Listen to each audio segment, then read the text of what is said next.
बिल्कुल मिश्रा जी, हम चाहेंगे आप हमारे साथ बने रहें। तो आप जिस तरह कह रहे हैं कि बहुत ज्यादा असर नहीं पड़ा, लेकिन हम आपको दिखाना चाहेंगे कि एक मिसाल की कितना ज्यादा असर पड़ा है मिड डे मील का बजट नहीं बढ़ा पाने की वजह से। देश भर में 6 से 14 साल के बच्चों को मुफ्त शिक्षा का अधिकार मिलना लगभग तय हो गया है। तमाम पार्टियों के समर्थन के साथ शिक्षा के अधिकार का बिल राज्यसभा में पास हो चुका है, लेकिन इसके बावजूद गांवों में प्राइमरी स्कूलों से बच्चे आखिर क्यों हो रहे हैं नदारद। IBN 7 की टीम ने चित्रकूट के ढेरों स्कूलों का दौरा किया तो सच्चाई सामने आ गई। क्या है बच्चों से छिनते बस्ते की वजह, जरा आप भी देखिए।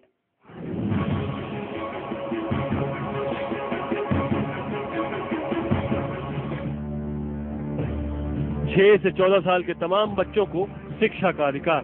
थकान से बचाने के लिए बच्चों को उनके घर के आसपास के स्कूलों में ही दाखिला।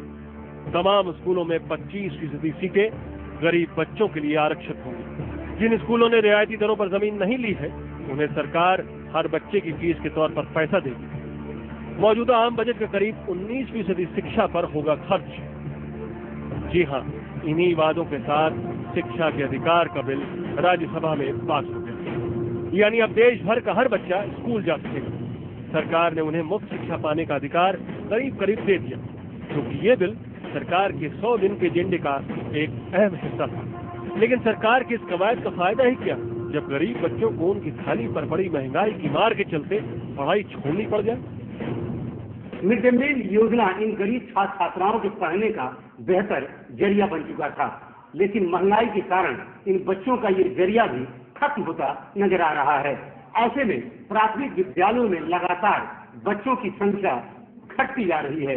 अगर यही हालात रहे, इन बच्चों के पढ़ने का सपना चकनाचूर हो जाएगा। इलाहाबाद में जसरा के पिपराव स्कूल में पिछले साल 170 बच्चे पढ़ते थे, लेकिन अब यहाँ बच्चों की संख्या घटकर 100 के करीब रह गई है। खाने के बहाने गरीब बच्चे स्कूल आते थे, जिससे उनका पेट भी भर जाता था और साथ ही पढ़ाई भी हो जाती थी। लेकिन अब महंगाई गरीब बच्चों के खाने और पढ़ाई पर कुंडली मारकर बैठ गई है। पहले जहाँ बच्चों को रोजाना मिड डे मील मिलता था, अब महीने में एक आध बार खाना मिल जाए तो गनीमत। कुल मिलाकर के महंगाई भी बढ़ गई है, हाँ, इसलिए उतना गुणवत्तापूर्ण शायद भोजन न दे पाए प्रधान। इलाहाबाद के 12 ब्लॉक के इस प्राइमरी स्कूल में पिछले साल 245 बच्चे पढ़ते थे, लेकिन अब स्कूल में महज 170 बच्चे बचे हैं। महंगाई की मार के बाद यहाँ दूध, दाल और सब्जी तो आती ही नहीं है, कभी कभार चावल बनते हैं। उनकी भी क्वालिटी ऐसी है जिसको खाकर ठीक ठाक बच्चा भी बीमार हो सकता है। विद्यालय भी सर असर पड़ा कि जब भोजन